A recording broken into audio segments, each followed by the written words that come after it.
ये देखिए मेरे पास इंस्टॉल है, मैं इसी को खोलने लगा हूँ, यहीं से हम बात शुरू करने लगे।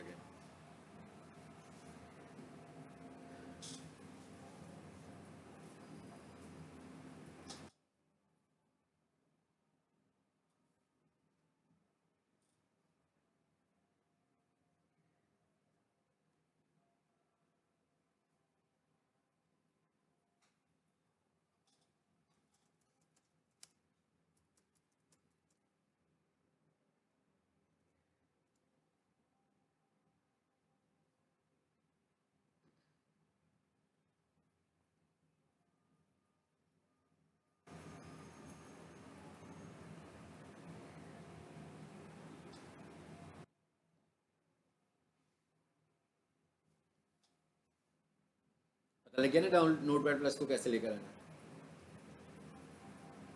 ये वाला वर्जन ले लें।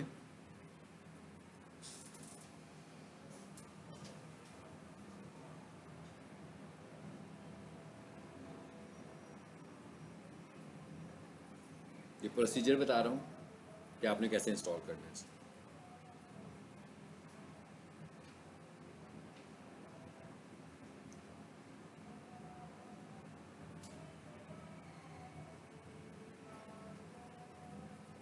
जी, डाउनलोड हो गया, क्लिक करेंगे तो सिंपल इंस्टॉल। सिमिलरली ये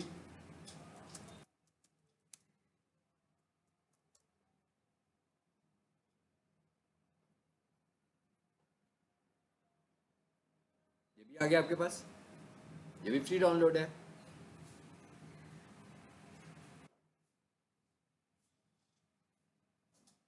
होस्टिंग कंपनीज जो हैं, यानी होस्टिंग में हम जब अपनी वेबसाइट को अपलोड करते हैं तो उस वक्त भी हमें अपनी वेबसाइट को जिप करके लेकर जाना होता है। जो होस्टिंग का सॉफ्टवेयर होता है वो सपोर्ट करता है विनजिप को, और 7-zip जो है ये उसी फैमिली की एप्लीकेशन है। लेकिन अगर आपने विनरार से उसको जिप किया होगा तो वो एक्सट्रैक्ट नहीं करेगा उसे, होस्टिंग का एप्लीकेशन, ठीक है। इसलिए हमें विनरार वैसे कंप्यूटर के लिए ठीक है, लेकिन होस्टिंग की जिप फाइल्स बनानी होगी तो उसके लिए ये ठीक नहीं होगा। सिंपल, ये भी सिंपल सा ही है जी। यहाँ से क्लिक करें,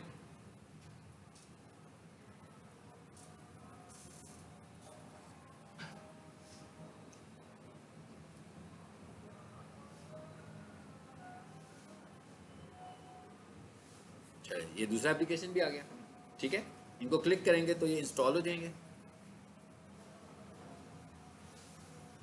अब देखें ज़रा,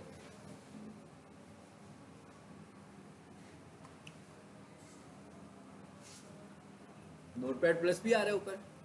और बस जब आपको करना होगा, एक्सट्रैक्ट करना होगा, कंप्रेस करना होगा तो हम इसे इस्तेमाल कर लेंगे।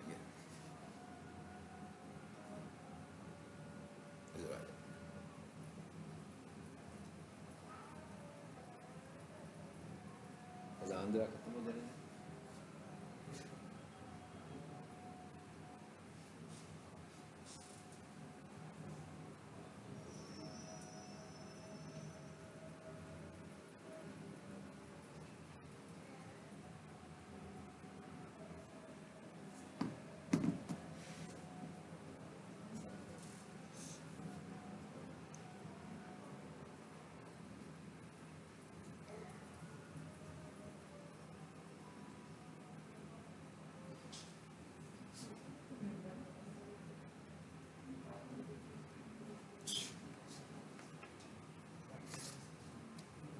जी ये मैंने खोल लिया नोटपैड प्लस।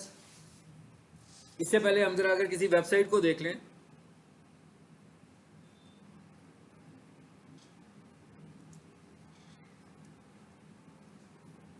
ताकि आपको पता लगे कि हम क्या करने, क्या समझने क्या जा रहे हैं इस वक्त, ठीक है। सो ये मैंने एक वेबसाइट खोली है, इस तरह हमारे पास वेबसाइट नज़र आ जाती है सिंपली, जैसे आपको नज़र आ रही है यहाँ पे। तो सबको पता है कि ये वेबसाइट का फ्रंट एंड है, मतलब वेबसाइट ऐसे हमें दिखती है। लेकिन जो वेबसाइट डिज़ाइन हुई होती है वो इसका सोर्स कोड होता है, बैक एंड होता है। तो मैं यहाँ पर ज़रा कंट्रोल यू करता हूँ, ये मैंने कंट्रोल यू का एक शॉर्टकट यूज़ किया, तो हम इसके सोर्स कोड में आ गए। ये वाला जो सोर्स है, ये जो कोड हमें नज़र आ रहा है, इसको हमें अंडरस्टैंड करना है।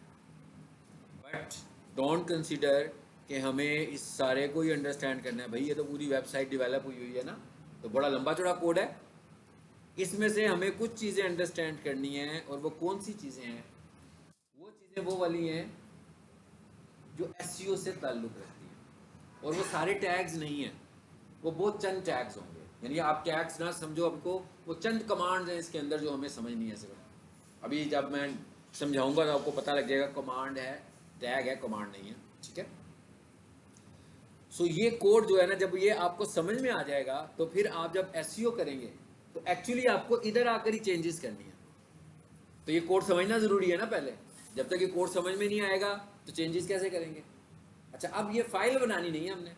आपने देख लिया कि वेबसाइट खुली है तो फाइलें तो बनी हुई हैं पहले से, हमने हर बनी हुई फाइल में जाकर चेंज करना है। लेकिन क्योंकि हम इसे समझने लगे हैं इसलिए हम ये समझ लेते हैं कि ये फाइल होती क्या है और ये फाइल बनती कैसे है। अब वेबसाइट हमारे पास, ये लेक्चर हम एक अलहदा से लेंगे बाद में, कि वेबसाइट हमारे पास मतलब इसी का पार्ट होगा वो भी। वेबसाइट हमारे पास एक कोडिंग वाली है, वेबसाइट हमारे पास एक सीएमएस की है। सीएमएस में जो सबसे पॉपुलर है वो वर्डप्रेस है। सेलिंग की वेबसाइट में जाएं तो शॉपिफाई है। ये सब सीएमएस है, ये सब का सब सीएमएस है। वेबसाइट कोडिंग में है, वेबसाइट सीएमएस में है, दोनों सूरतों में वेबसाइट कोडिंग में है। क्यों? इसलिए कि भाई जो सीएमएस है ये भी एक एप्लीकेशन है, और ये एप्लीकेशन भी लैंग्वेज में बना हुआ है, और इसके बैक एंड पे भी पीएचपी लैंग्वेज है। कोडिंग पे भी हम रिकमेंड करते हैं कि पीएचपी होनी चाहिए। एसईओ की पीएचपी से कुछ लेना देना नहीं है। एसईओ का सारा लेना देना एचटीएमएल के साथ। चाहे वो सीएमएस की वेबसाइट है उसमें भी एचटीएमएल है, चाहे वो कोडिंग की वेबसाइट है उसमें भी एचटीएमएल है। रिलायबिलिटी किसमें है? अच्छी वेबसाइट हम किसे बोलते हैं? जो पीएचपी की वेबसाइट है। ये एक अलग से लेसन है जो मैं लूंगा, जिसमें मैं कंपैरिजंस करूंगा ये वाला, ठीक है। अभी फिलहाल हम पहले 2 लेसन्स में कोडिंग को अंडरस्टैंड करना चाह रहे हैं। ये 2 लेसन्स में हम कोडिंग समझने से, व्हाट इज कोडिंग। अब हमें यह पता लग गया कि ये एक HTML फाइल है, यही कहा है ना मैंने। तो इसका मतलब ये हुआ कि हमें थोड़ा सा HTML फाइल को पहले अंडरस्टैंड कर लेना चाहिए कि एक HTML फाइल जो होती है वो कैसी होती है और उसका स्ट्रक्चर क्या होता है। ये हमने देख लिया कि जो वेबसाइट बनी हुई है, बेशक इसके अंदर बड़ी कॉम्प्लेक्स किस्म की कोडिंग हमें नज़र आ रही थी, इसमें आ रही थी, बड़ी कॉम्प्लेक्स कोडिंग नज़र आ रही है, लेकिन हमारा काम किससे है? एक HTML से। ये देखें, ये पूरी वेबसाइट का कोड है, ये कहाँ से शुरू हो रहा है? HTML से शुरू हो रहा है ना। और अगर मैं इसको एंड पर जाकर देखूं तो ये कहाँ पे एंड हो रहा है? फिर भी HTML लिखा हुआ है। जिसका मतलब क्या हुआ कि पूरी की पूरी वेबसाइट जिस बीच में जो कुछ मर्जी है, लेकिन इन कोड किस में हुई है? HTML के अंदर कोडिंग है इसकी सारी की सारी, ठीक है। यही हम इसका मॉडल समझने जा रहे हैं। अब सबसे पहले तो हम एक HTML फाइल का स्ट्रक्चर समझ लेते हैं, फिर मैं इसको वेबसाइट में भी दिखाऊंगा आपको। इसका स्ट्रक्चर क्या होता है, एक HTML फाइल का स्ट्रक्चर क्या है। अभी आपने मुख्तसर सा तो देखा कि भाई जहां से शुरू हो रही है वहां भी HTML लिखा था, जहां पे एंड हो रही है वहां भी HTML लिखा हुआ था, तो जिससे पता लग गया कि इसके बीच में सारी की सारी HTML है। सो यहाँ आए हम, यहाँ लिखा HTML, और यहाँ आकर मैंने फिर लिख दिया HTML। अब इससे पहले काम कर लेते हैं। अभी मैंने एक स्लैश लगाया, आप ये समझ लो, और मैंने एक लेस देन लगाया। अब इसके लिए मैं जो टर्म इस्तेमाल कर रहा हूँ वो कर रहा हूँ टैग। हालांकि हम फेसबुक देखें तो टैग कुछ और चीज़ है, यूट्यूब देखें तो टैग कुछ और चीज़ है, ये कोडिंग का टैग है। और ये जो HTML है इसको हम बोलते हैं हाइपर टेक्स्ट मार्कअप लैंग्वेज। और लैंग्वेज का नाम सुनते ही स्टूडेंट्स परेशान हो जाते हैं कि भाई ये तो कोई प्रोग्रामिंग लैंग्वेज है, तो लैंग्वेज पढ़नी पड़ेगी हमें। ये प्रोग्रामिंग लैंग्वेज नहीं है, ये फॉर्मेटिंग लैंग्वेज है। ये हमें समझ लेना है कि ये हमारे पास प्रोग्रामिंग लैंग्वेज नहीं बल्कि एक फॉर्मेटिंग लैंग्वेज है। कि करके ये फॉर्मेट्स कर रही है, ये सिर्फ फॉर्मेटिंग करती है। जैसे माइक्रोसॉफ्ट वर्ड में आप फॉर्मेटिंग करते हो, इसी तरह यहाँ पर भी तो फॉर्मेट करना है ना। किसी को बोल्ड करना है, किसी को बड़ा करना है, किसी को हेडिंग करना है, किसी को रेड करना है, तो ये भी सारी फॉर्मेटिंग है। सो HTML जो है is not programming language, PHP programming language है, HTML programming language, JavaScript programming language है। HTML हमारे पास फॉर्मेटिंग लैंग्वेज है। इसलिए आप इजी रहें कि ये हम लैंग्वेज नहीं पढ़ रहे, हम फॉर्मेटिंग करनी सीख रहे हैं। और ये वो फॉर्मेट्स हैं इसलिए हम सीख रहे हैं कि हमें गूगल के पास इन्हीं की मदद से जाना है। अपनी वेबसाइट को रिकग्नाइज करवाने के लिए इन्हीं फॉर्मेट्स के थ्रू हमने गूगल तक पहुंचना है, इसलिए हम इनको समझ रहे हैं। सो इसे हम बोलते क्या हैं? टैग।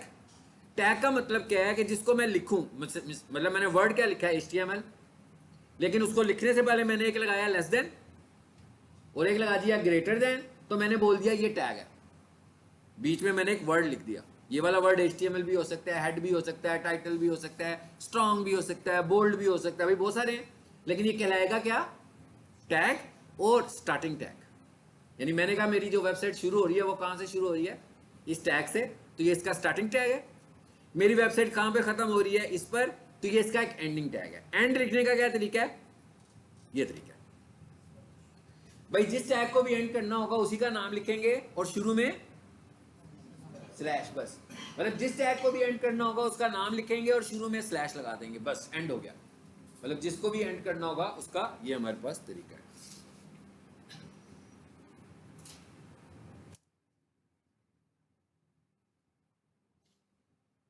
ये अब हमारा पता लग गया भाई हम एक HTML फाइल बनाने जा रहे हैं। अच्छा, एक काम करना है, हमने जब नोटपैड प्लस इस्तेमाल करें, खासतौर पर सीखने के दौरान जब हम किसी की SEO कर रहे होंगे, फिर तो पूरी की पूरी फाइल भरी पड़ी होगी यहाँ पे, ऐसे ही है ना, जैसे अभी आपने देखी है। लेकिन जब अभी हम सीख रहे हैं तो आप सबसे पहला काम क्या करो? फाइल को सेव कर लो। ठीक है, अभी देखते हैं इसको सेव करने का फायदा क्या है। फाइल कैसे सेव करना है ये मैं प्रोसीजर बता रहा हूँ। किसी को भूल जाए, ना समझ में आए, मेरी वीडियो का ये वाला पार्ट दोबारा देखें घर में, पता लग जाएगा कैसे हमने किया। सेव एज, आगे भाई कहाँ पे इस फाइल को सेव करना है? मैं कहता हूँ इसमें सेव करना है। इसमें हम यूं कर लेते हैं, इसका नाम रख लेते हैं न्यू क्लास लेक्चर 1, ये नाम रख दिया। फाइल नेमिंग का ये तरीका भी याद रखें। पूरी SEO में फाइल नेमिंग का ये तरीका याद रखना आपको। क्या है? फाइल नेम के दरमियान में स्पेस नहीं होनी चाहिए। वैसे आमतौर पर हम फाइल बनाते हैं न्यू स्पेस फाइल, ऐसे ही रखते हैं ना। 3 वर्ड पे नाम रखना होगा, एक वर्ड स्पेस, दूसरा वर्ड स्पेस, तीसरा वर्ड स्पेस। फाइल के नाम रखते हुए स्पेसेस देना SEO के पॉइंट से इलीगल है। उसकी वजह क्या है? उसकी वजह यह है कि आपकी फाइल के नाम में वर्ड्स हैं, कैरेक्टर्स हैं, और स्पेस क्या है? स्पेस भी एक कैरेक्टर है। इसका मतलब क्या हुआ कि स्पेस एक अलग से कैरेक्टर आपकी फाइल के नाम में आ जाएगा जो आपने रखा ही नहीं है, खुद ही से आ जाएगा। आप अक्सर फाइल नेम देखते हैं ऑनलाइन जब आ रही होती है, उस पर 20% लिखा हुआ आ रहा होता है, अक्सर वो स्पेस बार का कैरेक्टर आ रहा होता है। यानी यहाँ पर फाइल का नाम यूँ लिखा जा रहा है और बीच में यूँ आ रहा है 20%, फिर नाम आ रहा है, फिर आ रहा है 20%। यानी जहाँ जहाँ आपने स्पेसिस दी होंगी वहाँ पर ये 20% खुद ही ऐड होता जाएगा। सो SEO के पॉइंट से ये इलीगल है कि भाई फाइलों के नाम को हम कैसे रखें? डैशेस के साथ। और कोई कैरेक्टर दूसरा भी यूज नहीं करना। इसे हम हाइफन कह रहे हैं या डैश कह रहे हैं, अंडरस्कोर भी नहीं कह रहे। तो आपने यहाँ पर सिर्फ और सिर्फ कौन सा कैरेक्टर यूज करना है? हाइफन, जो मैंने यूज किया। उसके बाद आपकी फाइल का नाम पर्पसफुल होना चाहिए। मतलब हम SEO कर रहे हैं तो जो हमारा मेन टॉपिक है, जो हमारा मेन कीवर्ड है, आपने कोशिश करनी है कि आप अपने फाइलों के नाम उन्हीं के ऊपर रखें। ठीक है, कीवर्ड क्या होता है पढ़ेंगे हम आगे जाके। कीवर्ड का हमारा पूरा टॉपिक है कि कीवर्ड्स क्या होते हैं, कीवर्ड्स कैसे बनाते हैं और कीवर्ड की इंपॉर्टेंस क्या है, ये सब कुछ हम पढ़ेंगे। अब ये तो आ गया नाम, नीचे क्या लिखा हुआ आ रहा है? टाइप। भाई ये देखें, ये जो हम एडिटर यूज कर रहे हैं इसके अंदर बहुत सारी एप्लीकेशंस की सपोर्ट है, ऐसी है। लेकिन इस वक्त हम किस पे काम कर रहे हैं? HTML पर। HTML क्या था? एब्रीविएशन HTML था। वैसे क्या था? Hypertext markup language. H press करते हैं, जरा देखते हैं कहाँ गया। कहाँ गया? मैंने H प्रेस किया, बस हाइपरटेक्स्ट का पहला कैरेक्टर प्रेस किया, फिर मैंने दोबारा H प्रेस किया, फिर मैंने एक दफा और H प्रेस किया। कहाँ पर आ गए? तीसरे H के ऊपर, hyper text markup language. HTML नहीं कहीं लिखा हुआ, हाँ यहाँ पर पूरा नाम लिखा हुआ है हाइपर टेक्स्ट मार्कअप लैंग्वेज। आपने टाइप में से इसको चूज कर लेना। ये क्या है? फाइल का नाम। ये क्या है? टाइप। ऊपर नाम भी आ गया, टाइप भी आ गया। इसको मैं पढ़ूं तो मैं ऐसे ही पढ़ूंगा कि न्यू क्लास lecture1.html। टाइप बता दी ना आपने। इस तरह आपने पहले फाइल सेव कर लेनी है। मैं कह सबसे पहले आप क्या करें, कुछ भी करने से पहले फाइल सेव कर लें। होगी सेव। आपने देखा उसका कलर भी चेंज हो गया साथ ही। उसकी वजह क्या है कि ये वाला जो एडिटर था इसमें तो बहुत सारी फाइलों पे काम हो सकता है ना। तो जैसे ही हमने उसको HTML किया तो एडिटर को अब समझ में आ गया कि मुझे किसी और पे काम नहीं करना, मुझे HTML को सपोर्ट करना है इस बंदे को, क्योंकि इसने HTML फाइल बना ली है। अब सारी सपोर्ट आपको HTML में मिलने वाली है। ठीक है, कैसे मिलनी है अभी देख लेते हैं। अच्छा, अब मेन फाइल क्या थी? HTML और एंड HTML। इसका सेकंड पार्ट जो होता है उसको हम बोलते हैं हेड। किसी भी फाइल का सेकंड पार्ट होता है हेड। आपने देख लिया, मैंने स्टार्ट भी किया और एंड भी किया, बिल्कुल इसी तरह जैसे पहले किया था। अब जरा यहां आकर देखें,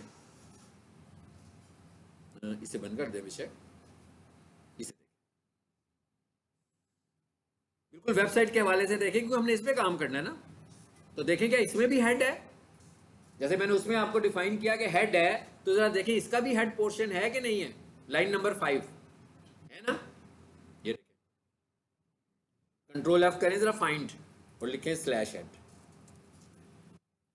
5वीं लाइन से हेड शुरू हो रहा है, 180वीं लाइन पे जाकर हेड खत्म भी हो रहा है। यही वाला पोर्शन हम भी डिफाइन कर रहे हैं जो समझ रहे हैं। इसमें भी है, हर वेबसाइट का हेड पोर्शन होगा। ये होता है हेडर। यहाँ पर क्या होता है? डिक्लेरेशंस, डेफिनेशंस, कोई चीज़ डिफाइन करनी होती है वो यहाँ पे लिखेंगे। हम एसईओ के पॉइंट से क्या करेंगे उसको भी हम आगे जाकर देखते हैं। किसी भी वेबसाइट को, जब भी कोई वेबसाइट लोड होती है तो सबसे पहले उसका जो पोर्शन लोड होता है वो हेड का पोर्शन लोड होता है सबसे पहले, ठीक है। तो अब आ जाए वापस यहाँ पे, तीसरा नंबर बॉडी। वेबसाइट का जो तीसरा पार्ट है वो क्या है? बॉडी। और ये है स्लैश बॉडी। फाइन, तीसरा हिस्सा ये भी हो गया। अगर हम वहां पर देखें, यहां भी बॉडी है ना, और अगर मैं यहां पर लिख दूं स्लैश बॉडी, तो देखिएगा यहीं पे वेबसाइट खत्म हो रही है। यहीं पे खत्म हो रही है वेबसाइट। इसका मतलब क्या हुआ भाई? यहीं पे खत्म हो रही है, नीचे HTML आ गया। मैं कह नीचे एंड HTML आ गया, इसका मतलब यहाँ पे वेबसाइट हमारी कंप्लीट हो गई। इसका मतलब कि जो कंटेंट लोगों को वेबसाइट का नजर आ रहा है वो कहाँ पे लिखा हुआ है? बॉडी में। बस हमें ये चीजें समझनी है बस। अब हमें स्ट्रक्चर समझ में आ गया कि एक HTML का स्ट्रक्चर क्या है। HTML मेन लूप, उसके अंदर हेड, हेड के बाद बॉडी। एक ह्यूमन बॉडी से इसका स्ट्रक्चर मिलता है, मिलता है ना भाई? हमारी बॉडी से मिलता है ना। जैसी हमारी बॉडी है वैसी इसकी बॉडी है भाई। हेड, बॉडी, फुट, ऐसे ही है। ये भी यही है, याद रखने के लिए इसका स्ट्रक्चर क्या है। सबसे ऊपर है हेड, फिर है बॉडी और फिर है फुटर। चलिए अब आ जाए वापस इसमें जी। ये इसका स्ट्रक्चर बन गया। हमने कुछ नहीं किया अभी तक, आप देख रहे हैं मैंने अभी कोई फाइल में कोई कंटेंट ऐड नहीं किया अभी तक। अभी मैंने सिर्फ इसका स्ट्रक्चर्स बनाया कि कोई भी HTML फाइल, अब आप किसी की भी वेबसाइट खोलोगे उसकी, आपकी वेबसाइट कोड आपको ऐसे ही नजर आएगा उसका। इसके अंदर ही सब कुछ होगा। मतलब कुछ चीजें हेड में पड़ी होंगी, बहुत सारी चीजें बॉडी में। आप जब किसी की वेबसाइट खोलते हैं, उसको रीड करते हैं, तो एक्चुअली वो किस हिस्से में होती है? बॉडी में होती है। यानी मैंने लिखा geo.tv न्यूज पढ़नी शुरू हो गया, तो ये किस हिस्से में है? बॉडी में। ठीक है, मैंने लिखा urdupoint.com, फिर न्यूज पढ़ रहा हूँ, ये किस हिस्से में है? बॉडी में। यानी इसका मतलब क्या हुआ कि जो वेबसाइट का प्रेजेंटेशन वाला पार्ट है वो कौन सा है? बॉडी है। मतलब जो लोगों को आप रीड करवा रहे हो वो बॉडी पार्ट है आपका। और उसके अलावा जो डिक्लेरेशंस वाला पार्ट है वो हेड वाला पार्ट है। ठीक, अब हमने कुछ टैग्स पढ़ने हैं भाई। हमने इतने सारे टैग्स नहीं पढ़ने। अगर हम हेड में बात करें तो पहले पार्ट में हम हेड में 2 टैग्स पढ़ने वाले हैं। एक है टाइटल और एक है फेविकॉन। क्यों पढ़ने वाले हैं? इसलिए पढ़ने वाले हैं कि ये दोनों टैग एसईओ से ताल्लुक रखते हैं जी। फेविकॉन अभी मैं बताता हूँ क्या है। मैंने कहा अब आपको ये मैं पॉइंट्स इसलिए बता रहा हूँ, आप याद रखें कि हम कर क्या रहे हैं। एसईओ के पॉइंट्स हमें क्या समझना है, इसलिए हम टॉपिक वाइज बात कर रहे हैं। यानी मैंने क्या कहा कि हेड में हमने फिलहाल 2 चीजें देखनी है, number 1 title and number 2 favicon. अब अगर हम इस वेबसाइट को देखें थोड़ी देर के लिए और फिर हम उसको देखेंगे, ये वाली वेबसाइट जो मैंने 2 नाम लिए हैं, टाइटल और फेविकॉन, तो वो इस वेबसाइट पे कहां पे है? मैंने 2 नाम लिए हैं ना, टाइटल और फेविकॉन, तो वो दोनों चीजें जो है वो ये आ रही है हमारे पास। ये टाइटल है, बेस्ट प्रोफेशनल किचन यहां लिखा हुआ है, और उसके साथ एक छोटी सी तस्वीर नजर आ रही है आपको, ये कौन सी है? फेविकॉन। अच्छा, जो स्टूडेंट लेट आते हैं मैंने बता दो, ये वाकई मुश्किल है। ठीक है, मैंने कहा ये वाकई मुश्किल है। बाकी जो आप पढ़ रहे थे ना वो मुश्किल नहीं था। अगर आपको लग रहा था तो कि लहदा बात है, वो मुश्किल नहीं था। ये वो है जिसको आपको पढ़ना पड़ेगा थोड़ी देर के लिए। कम से कम ये जो पहले वाला पार्ट है ये पढ़ना पड़ेगा आपको, क्योंकि अगर आप ये पढ़ लोगे तो आप स्किलफुल हो जाओगे, अगर आप ये नहीं पढ़ोगे तो ये डेफिशिएंसी ही रह जाएगी आपकी, तो आपको एसईओ नहीं समझ में आएगी। बेसिकली आप ये समझिए हम एसईओ ही पढ़ रहे हैं।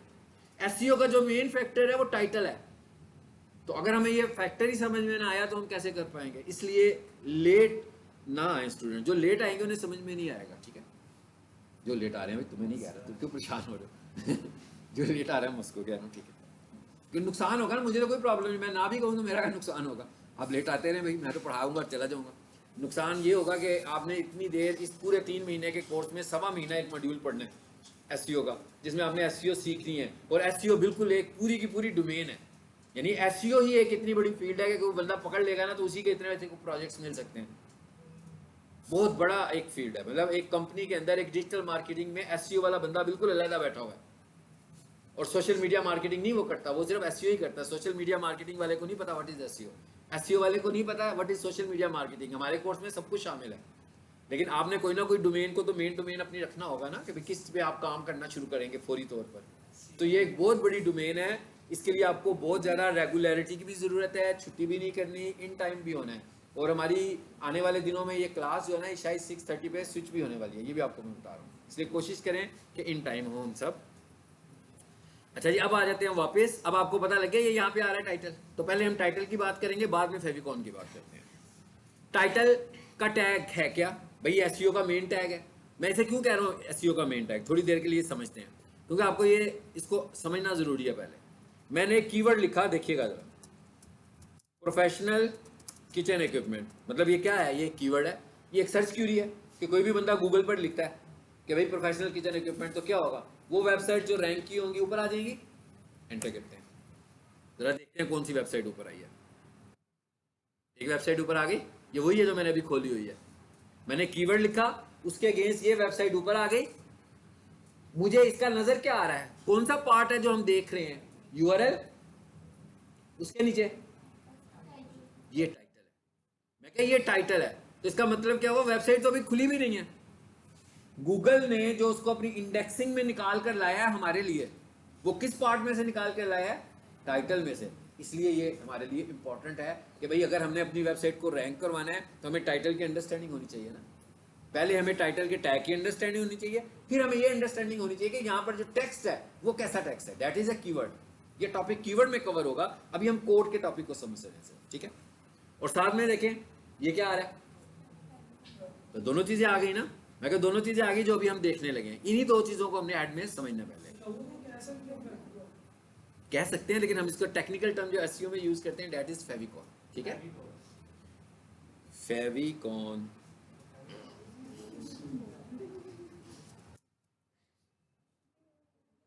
अब ठीक है, मैंने कहा अब ठीक है।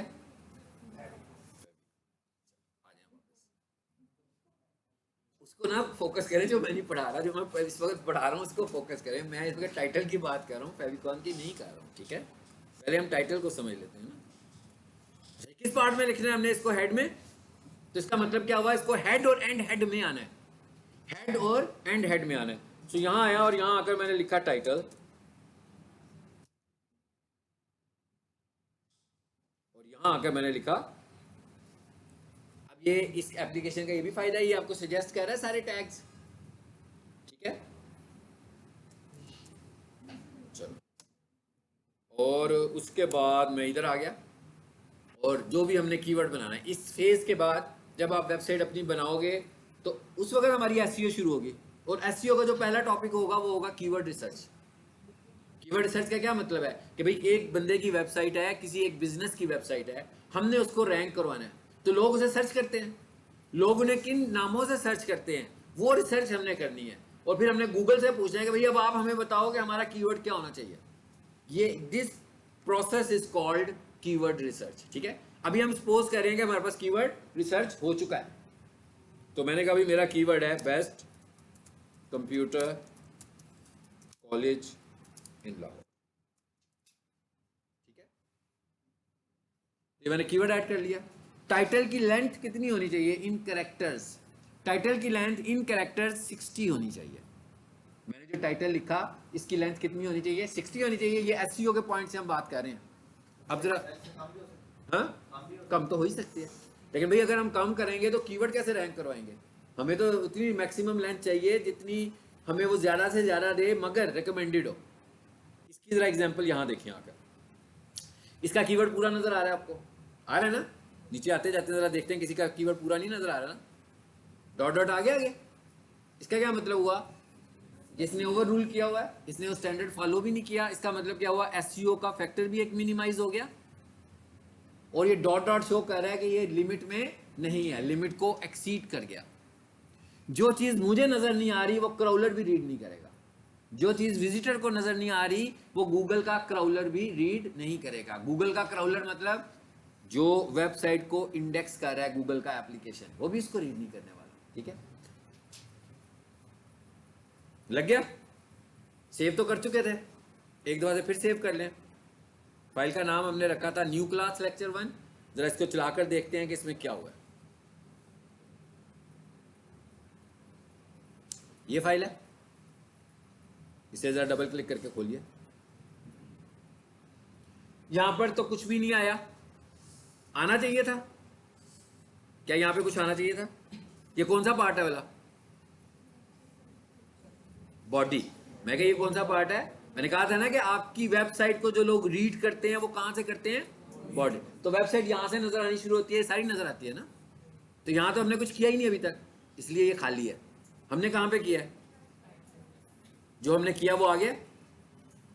Best computer college in Lahore. Favicon का भी काम नहीं किया अभी। मैं कहा फेविकॉन का भी काम अभी नहीं किया। हो गया कंप्लीट, मेरा एक टॉपिक कंप्लीट हो गया। अच्छा, अब उसके बाद दूसरा टॉपिक हमारे पास क्या है जी? फेविकॉन कैसे लगाना है हम लोगों ने। सबको पता लग गया कि फेविकॉन क्या है? इमेज। सो इसका मतलब ये हुआ कि हमारे पास कोई इमेज भी होना चाहिए। आमतौर पर ये क्या होगा? लोगो। मतलब अगर मेरे पास कोई वेबसाइट आती है उसका फेविकॉन नहीं लगा हुआ, लेकिन उसकी वेबसाइट पे उसका लोगो तो लगा ही होगा ना, तो मैं उसके लोगो की फाइल को ही क्या बनाऊंगा? फेविकॉन बना लूंगा। ठीक है। अच्छा, फेविकॉन का जो इमेज हो उसका नाम फिक्स है, हमें फेविकॉन ही रखना है। फॉर एग्जाम्पल हम समटाइम नहीं रखते और आ भी जाता है वो, तो इसका मतलब ये नहीं कि हम रख सकते हैं। उसकी वजह क्या है? उसकी वजह यह है कि गूगल ने जब एसईओ के फैक्टर्स को चेक करना है तो उसने देखना है टाइटल ठीक है, उसके बाद उसने टाइटल के साथ जो तस्वीर नजर आ रही है उसके लिए उसने फेविकॉन की फाइल को ढूंढना है। HTML में बेशक फेविकॉन वैसे भी नजर आ जाए, लेकिन गूगल ने जब उसको रैंक करवाना है तो उसने किस नाम को आइडेंटिफाई करना है? फेविकॉन को। इसका मतलब क्या हुआ कि हमें अपनी फेविकॉन की फाइल का नाम फेविकॉन ही रखना है और उसकी इमेज फॉर्मेट हमें PNG रखनी है, यानी कि उसका इमेज टाइप क्या होनी चाहिए। जैसे मैंने कहा ना JPG PNG होती है। अभी हम पढ़ेंगे, जब इमेज का टैग पढ़ेंगे तो हम देखेंगे कि कौन सी रिकमेंडेड इमेज टाइप्स हैं, लेकिन यहां पर हमारे पास जो रिकमेंडेड इमेज टाइप है दैट इज PNG। मतलब वो नाम देखेगा फेविकॉन, टाइप देखेगा PNG। अब ये वाला कोड भी ऐड कर लो। अब फेविकॉन का पार्ट भी किस में आता है? हेड में। अच्छा, आपने बस एक चीज ध्यान में रखनी है कि कोई भी एक टैग किसी टैग के अंदर नहीं होना चाहिए। जैसे मैंने कहा कि फेविकॉन आता है हेड में, जैसे मैंने कहा टाइटल आता है हेड में। हेड में तो ये सब आ रहे हैं, लेकिन फेविकॉन टाइटल में तो नहीं है, और टाइटल फेविकॉन में भी नहीं है। अगर मैं गलती से टाइटल के अंदर ही फेविकॉन को ऐड कर दूंगा तो एरर होगा फिर ये, और ये एरर नजर भी नहीं आएगा, आउटपुट नहीं आएगी आपको, यानी कि एग्जीक्यूट नहीं होगा। हाँ, कैसे लगाना है? टाइटल से पहले लगा लूँ फिर भी कोई प्रॉब्लम नहीं है, टाइटल के बाद लगा लूँ फिर भी कोई प्रॉब्लम नहीं है, लेकिन मेरे सीक्वेंस में इसे टाइटल के बाद होना चाहिए, तो इसलिए मैं इसको एंटर कर रहा हूँ। हाँ, मैं इसको एंड टाइटल के बीच में नहीं लगाऊंगा, क्योंकि टाइटल का टैग कुछ और मीनिंगफुल है ना, उसका मीन कुछ और है। अब इसके लिए हम जो टैग इस्तेमाल करते हैं, मैं टर्म इस्तेमाल कर रहा था फेविकॉन, मगर इसके लिए टैग फेविकॉन नहीं है, इसके लिए टैग है लिंक का। कौन सा टैग है? लिंक। ये जी मैंने यहां पर लिखा लिंक,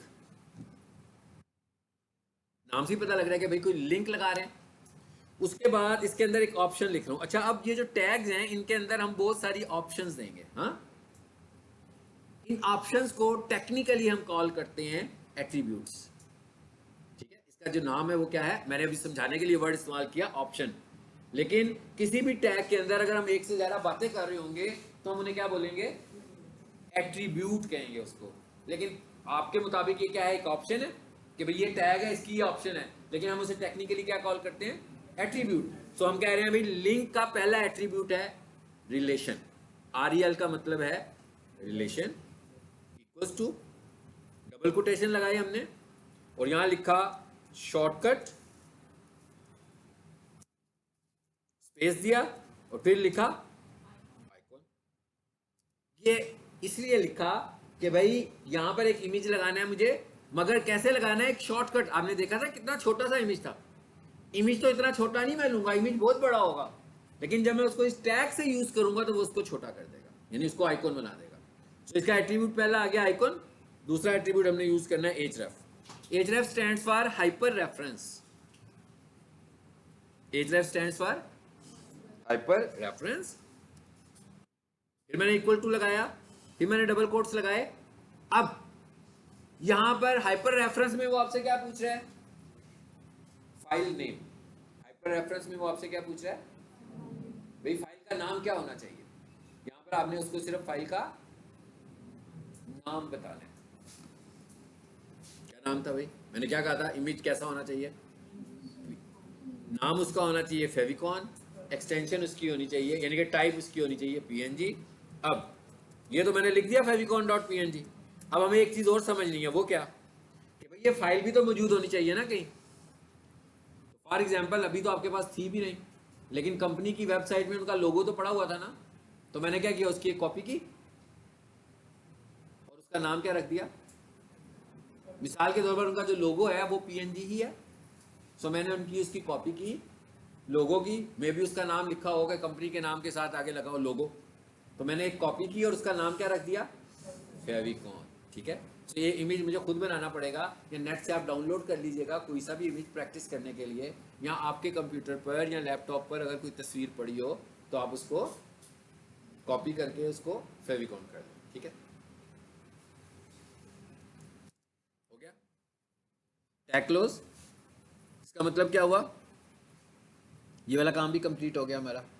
लेकिन अब हम ये देखें जरा, क्या ये फाइल हमारे पास पड़ी हुई है कि नहीं पड़ी हुई है, जहां से मैं ये ऑपरेट कर रहा हूं। मैं ये वाली फाइल सेव की थी ना, न्यू क्लास लेक्चर 1, ये मैंने कहां सेव किया है, HTML क्लास में। इसको हम सेव कर लेते हैं, इधर आए, ये फाइल जरा देखिए, यहां पर एक फेविकॉन की फाइल पहले से ही पड़ी होगी जी, है ना। अच्छा, अब कोडिंग में हमने लिखा favicon.png, तो कई स्टूडेंट क्या करते हैं, इसका नाम रीनेम करते हैं और इसके नाम के साथ लगाएंगे लाइक दिस। ये आपने मिस्टेक करनी है, बहुत सारे स्टूडेंट ये वाली मिस्टेक करते हैं, इसलिए मैं बता रहा हूँ ये वाली मिस्टेक। भाई इसकी एक्सटेंशन बताने की जरूरत नहीं है हमें, हाँ, क्योंकि ये तो एक इमेज फॉर्मेट है ना, तो कोई भी जो इमेज होती है उसकी एक्सटेंशन तो होती है पहले से ही, लिखें या ना लिखें। अब मैं इसको मिटा दूं जरा, अब मुझे कैसे पता लग रहा है कि ये PNG है, ये देखिए आगे लिखा हुआ आ रहा है PNG। तो आपने इसके साथ PNG यहां पे नहीं लिखना, मगर आपने इसके साथ PNG यहां पे लिखना है, क्योंकि यहां पर तो आपको नाम भी बताना है और यहां पर आपको एक्सटेंशन भी बतानी है। लेकिन जब आप इसको सेव कर रहे होंगे तो आपको सिर्फ PNG फाइल सेव करनी है, ऑटोमेटिक उसकी एक्सटेंशन आ जाएगी। सो आपको .png यहां नहीं लगाना उसके साथ। ठीक है, अब इसको जरा सेव करें, सेव हो चुका हुआ है, इसको रन करके देखें जरा। अभी तक तो आइकॉन नहीं आ रहा ना इसके साथ, अब इसे आना चाहिए। आ गया, दो चीजें हो गई। ये जो भी आइकॉन था, ये देखें जरा, इस आइकॉन को देख लीजिए कौन सी तस्वीर है जो एग्जांपल के तौर पर हम वहां देख रहे हैं। ये बल्कि खुली हुई है यहाँ पे, ये वाली है जो वहां लग गई है, ये एग्जांपल के लिए हमने ये लगाई है। अब आप ये देख रहे हैं यहाँ पर ये तस्वीर बड़ी है, ये तस्वीर तो अच्छी खासी बड़ी है, लेकिन जब ये वहां पर गई है तो ये आइकॉन की शक्ल में आ गई है। क्यों, इसकी वजह से, ये जो लाइन नंबर 6 में हमने कोड लिखा था ना, उसमें हमने रिलेशन कहा था शॉर्टकट आइकॉन, कि भाई तस्वीर लगाओ जिस साइज की मर्जी है, उसको क्या कर दो, आइकॉन बना दो। तो ये टैग उसको आइकॉन बनाने लगा। ये दो टैग हैं जो हमें सिर्फ यहां समझने थे, आगे समझ सबको। फेविकॉन टाइटल से पहले भी लिख सकते हो, टाइटल के बाद भी। नहीं, बेसिकली आपके हिसाब से बिल्कुल ठीक है, लेकिन क्योंकि ये दोनों चीजें हम हेड पे लिख रहे हैं ना, तो टाइपिंग हम जहां मर्जी कर दें। अभी इसके अंदर आप देख रहे हैं यहाँ पर कितनी सारी चीजें हैं, जो कोड अभी आपको मैंने पढ़ाया था ना, इसका कोड पढ़ा था ना ये। अब इनमें से कौन सी चीजें हम पहले लिख रहे हैं और कौन सी चीजें हम बाद में लिख रहे हैं, डजंट मैटर। सारी चीजें किस में होनी चाहिए, हेड में होनी चाहिए, बस। ये सब ने at the same time he read हो जाना है। अब आप देखिए इसके अंदर टाइटल कितना नीचे आ रहा है, इसके देखें जरा फेविकॉन कहां पर है,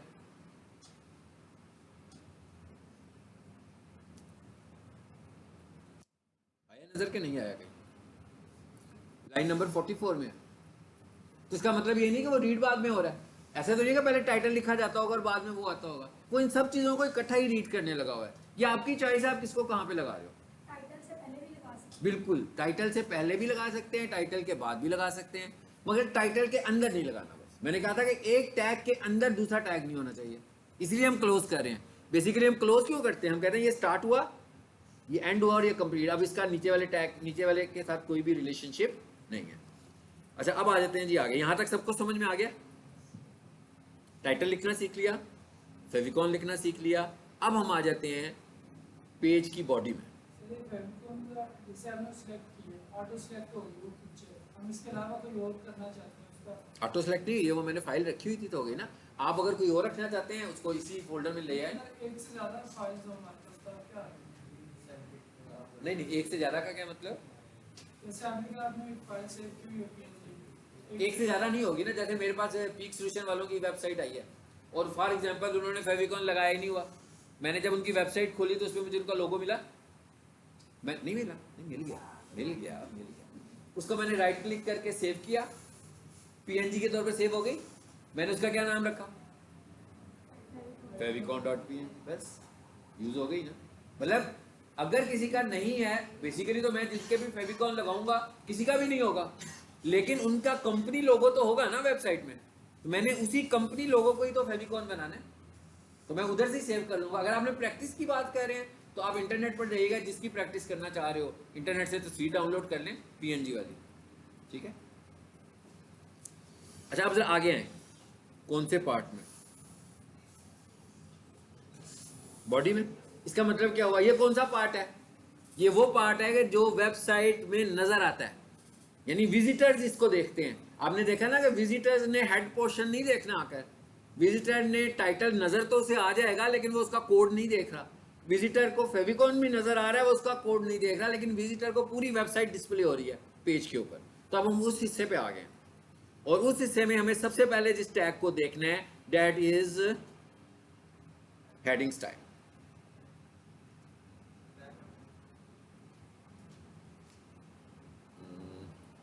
मैं थोड़ा सा टाइपिंग की टाइम सेव करना चाह रहा हूं।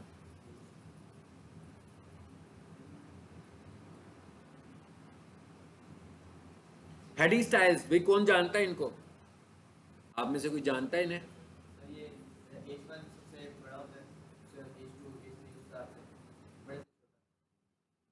हेडिंग स्टाइल्स का ये बिल्कुल आपने सही बताया, लेकिन मुझे सिर्फ हेडिंग स्टाइल का जरा इंट्रो दें। चलिए इसी को ही देख लेते हैं, ये निकाल देते हैं बीच में से, क्योंकि इसको नहीं अभी हमने देखना, तो इसलिए मैं इसको निकाल रहा हूँ। आगे हेडिंग स्टाइल सारे माइक्रोसॉफ्ट वर्ड यूज करते हैं ना, उसमें भी हेडिंग स्टाइल्स होते हैं। तो जब आप कोई पैराग्राफ लिखने लगते हो तो आप उसको ऊपर से H1 चूज कर लेते हो, तो बड़ी सी हेडिंग स्टाइल आ जाती है। 2 करते हो तो ज़रा छोटी हो जाती है, 3 करते हो उससे भी ज़रा हेडिंग रहती है, हेडिंग ही है, पैराग्राफ नहीं बनता। और 6 तक जाते हैं तो वो भी हेडिंग ही रहती है। और अगर हम इसको माइक्रोसॉफ्ट वर्ड के सिनेरियो में देखें तो उसमें तो ऐसे लग रहा है जैसे कि ये कोई फिजिकल फॉर्मेटिंग है, ऐसी है, वहाँ तो यही लग रहा है ना। यहाँ पर भी अगर मैं आपको ये दिखा रहा हूँ, ये कितने टैग्स हैं टोटल, देखें जितने मैंने आपको माइक्रोसॉफ्ट वर्ड का रेफरेंस दिया है उतने ही ये टैग यहाँ पर भी मौजूद हैं, मगर फर्क क्या है इसमें, H1 पहला, H2 दूसरा, टोटल कितने हो गए, H6। अब अगर मैं इस फाइल को सेव कर लूं, सेव कर लेते हैं ऐसे, यही फाइल है जिसमें मैंने चेंजेस किए, से खोलें जरा। फिजिकली देख के आपको सिर्फ एक ही चीज समझ में आ रही है कि भाई ये बहुत बड़ा साइज है, ये सबसे छोटा साइज है, ऐसे ही है। और ये है क्या, हेडिंग स्टाइल, कि हम कोई कंटेंट लिख रहे हैं, हम उसकी हेडिंग्स ऐसे लिखें, ऐसे ही है ना, हम कोई कंटेंट लिख रहे हैं, हम उसकी हेडिंग्स, जब भी कोई हेडिंग देनी हो, ऐसे जैसे आप पेपर कर रहे हैं तो हाथ में मार्कर पकड़ा हुआ है आपने भाई, जब भी हेडिंग देने लगते हैं मार्कर से हेडिंग लिख देते हैं। तो इसे देखकर हमें ऐसा लग रहा है कि ये भी वही चीज़ है कि भाई वेबसाइट बना रहे हैं तो जहाँ पर कोई टॉपिक आए तो हेडिंग लिख दें। होगा क्या, बड़ा हो जाएगा पैराग्राफ, छोटा होगा, ये बड़ा दिखेगा। अभी तक हमें ऐसा फील हो रहा है, ऐसे ही है, ऐसे ही फील हो रहा है ना, मगर ऐसा नहीं है। ये हमारे लिए ऐसा नहीं है, एसईओ के लिए ऐसा नहीं है, वेब डेवलपर के लिए हो सकता है ऐसा हो, HTML के लिए ऐसा हो, मगर एसईओ के लिए बिल्कुल ऐसा नहीं है। एसईओ क्या कहती है, गूगल क्या कहता है हमें? गूगल कहता है कि आपका जो सबसे इंपॉर्टेंट की फैक्टर है आपकी वेबसाइट को रैंक करने का, वो है यूज ऑफ हेडिंग स्टाइल्स, कि आप कितने अच्छे तरीके से हेडिंग स्टाइल्स को इस्तेमाल करते हो।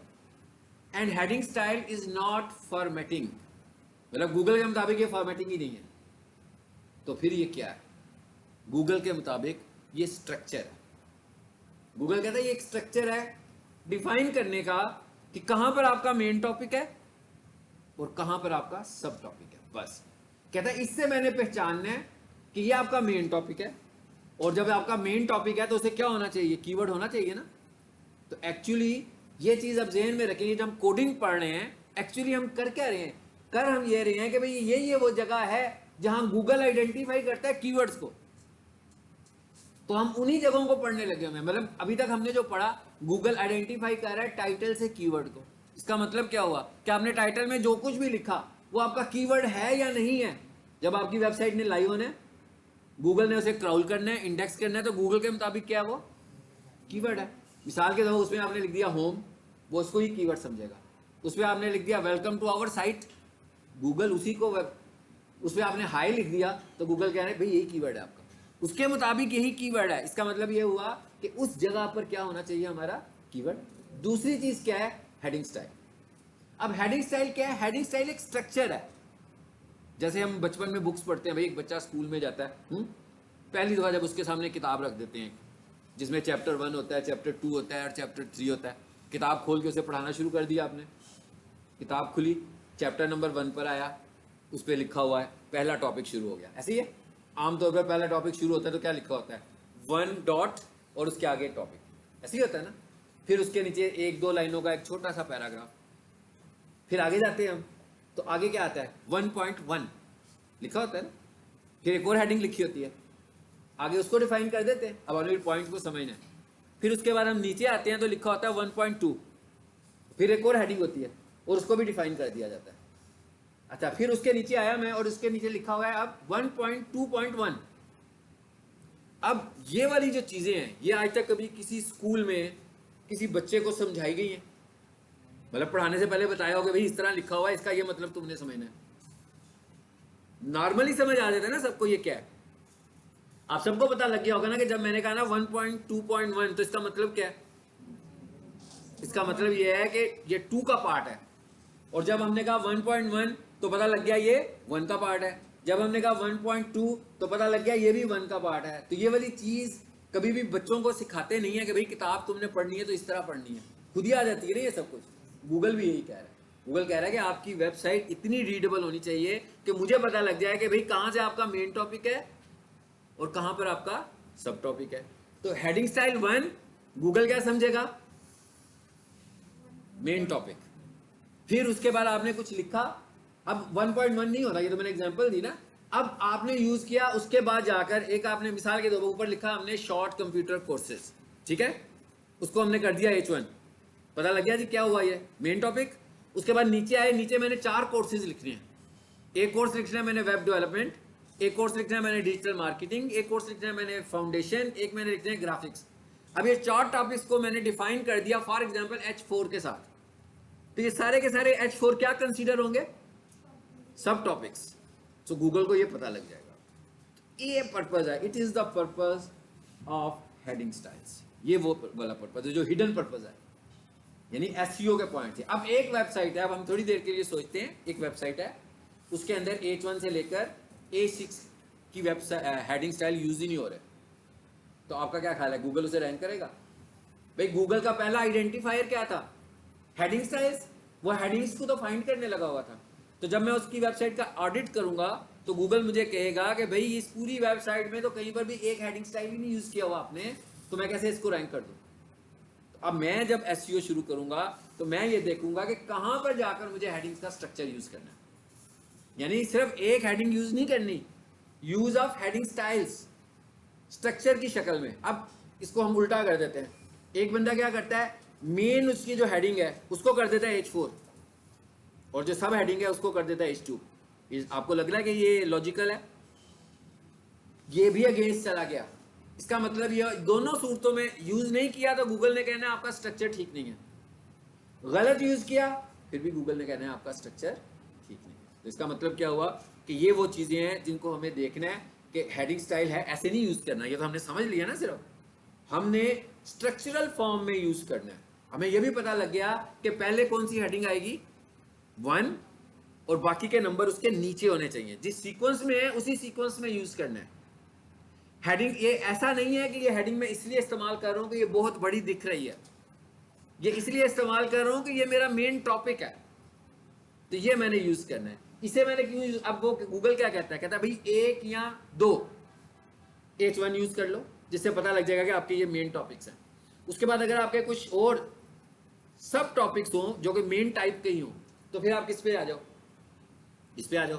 उसके बाद अगर आप डिफाइन करना चाह रहे हो कि आगे से बहुत सारे मिक्स सब टॉपिक्स हैं आपके, तो फिर किसी एक को पकड़ लें, H4 H4 H4 H4 और सारे टॉपिक्स वहां पे लिख दिया आपने। तो अब उसको पता लग जाएगा कि ये H2 इसका मेन है और H4 इसके सब टॉपिक्स हैं। अब ये टॉपिक्स तो उसे पता लग गए, तो एक्चुअली ये टॉपिक्स क्या हैं उसके मुताबिक कीवर्ड्स। वो क्या कह रहे हैं, ये वो कीवर्ड्स हैं जिसपे वेबसाइट को रैंक होना है।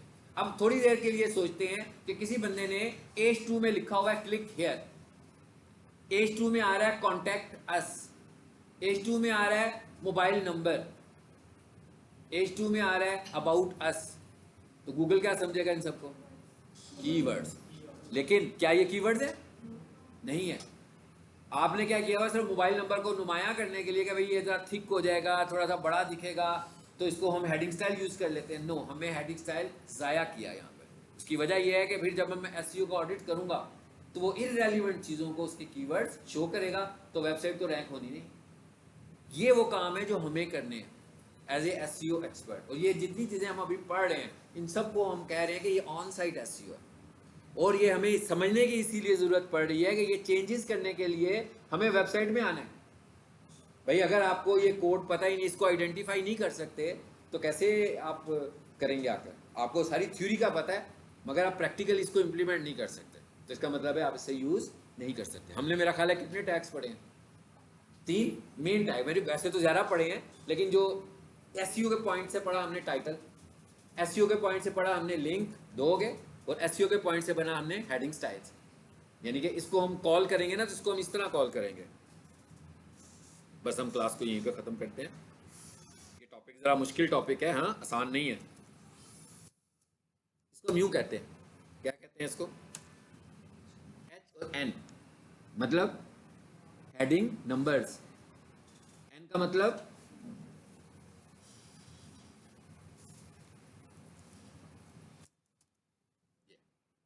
Heading 1, heading 2, heading 3, heading 4, heading 5 और हेडिंग 6। और इसको यूज करने का सीक्वेंस क्या है? असेंडिंग ऑर्डर, ऊपर से नीचे की तरफ, रिवर्स ऑर्डर में यूज नहीं कर सकते। ऐसा नहीं हो सकता कि वेबसाइट के टॉप पर छठी लगी हो और एंड के ऊपर H1 लगाओ।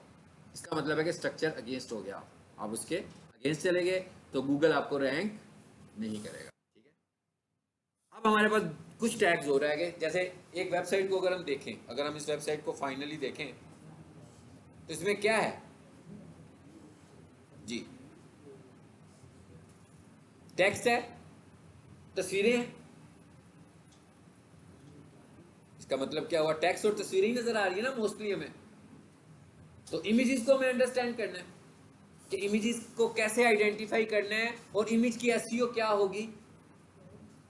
अच्छा, उसके बाद और क्या चीज है? ये क्या है? हाइपरलिंक्स। कि ये हाइपरलिंक्स क्या हैं और इसकी एसईओ में क्या इंपॉर्टेंस है। 2 चीजें हो गई, यानी कि हमने इमेज पढ़ना है, हाइपरलिंक पढ़ना है। उसके बाद एक और चीज नोट कीजिए, वो क्या है? इस पूरे टेक्स्ट में पैराग्राफ के अंदर कौन सा कीवर्ड है? भाई पहले तो हम कीवर्ड को कहां लाए हैं? पहले हम कीवर्ड को लाए हैं यहां पे, ऐसे ही है। फिर हमें कीवर्ड को कहाँ लेकर आना है, यहाँ पे भी लेकर आना है। इसके अंदर आप देख रहे हैं, इसके अंदर हमने कीवर्ड को ट्रीट किया हुआ है, अलग से किया हुआ है। We are leading professional kitchen equipment. अब आपको समझ तो आ रही होगी कि ये जो वेबसाइट खोल के दिखाई है, इसका प्राइमरी कीवर्ड कौन सा है। इसका टाइटल देखें क्या लिखा हुआ है इस पर, प्रोफेशनल किचन इक्विपमेंट। इसका हेडिंग स्टाइल देखें, प्रोफेशनल किचन इक्विपमेंट। पैराग्राफ के अंदर टेक्स्ट देखें जो हमने हाईलाइट किया हुआ है, प्रोफेशनल किचन इक्विपमेंट। अब आपको साइंस समझ में आ रही है, कर क्या रहे हैं, लेकिन कर किसके थ्रू रहे हैं, टैग्स के थ्रू कर रहे हैं। एक टैग टाइटल का यूज किया, मतलब एक जगह कौन सी थी, टाइटल की। दूसरी जगह कौन सी थी, हेडिंग स्टाइल की। तीसरी जगह कौन सी है, पैराग्राफ के अंदर। और ये वर्ड में कौन सी ऑप्शन है, सबको पता होगा मेरा ख्याल है, वो उसके ऊपर क्लिक करें तो बोल्ड हो जाता है ना। यहाँ भी हमने बोल्ड किया हुआ है, बोल्ड स्टॉक। दो टैग हैं यहाँ पर, इनको भी हमें समझना है, ये भी एसईओ के टैग्स हैं। हमने बोल्ड स्टॉक को देखना है, हमने इमेज को देखना है, हमने हाइपरलिंक को देखना है। तो समझें जितने टैग्स हमारे समझने वाले थे कंप्लीट हो गए। फिर हम इस तरह की ही एक वेबसाइट पे काम करेंगे। मैं आप लोगों को दूंगा, मैं सारी वेबसाइट आपसे चेंज करवाऊंगा। ये लोगो आ रहा है, आप चेंज करें जैसी वेबसाइट आप चाहते हैं। ये तस्वीरें आ रही हैं, आप इन्हें चेंज करें जैसी वेबसाइट चाहते हैं। तो सारा कंटेंट चेंज हो जाएगा, मतलब आपके मुताबिक वेबसाइट बन जाएगी। भाई जिसका जो इंटरेस्ट है इसकी वेबसाइट को वैसा बना लें, ताकि जब हम एसईओ करें आप अपनी बनाई हुई वेबसाइट के ऊपर ही एसईओ को इंप्लीमेंट करें, तभी आपको एसईओ समझ में आएगी। तो अगर आप कॉपी के ऊपर एसईओ करेंगे तो फिर समझ में नहीं आएगी। फिर तो आपको ये पता होगा कि आप एसईओ में क्या होता है, लेकिन कहाँ पर क्या करना है ये नहीं पता लगना आपको। ठीक है।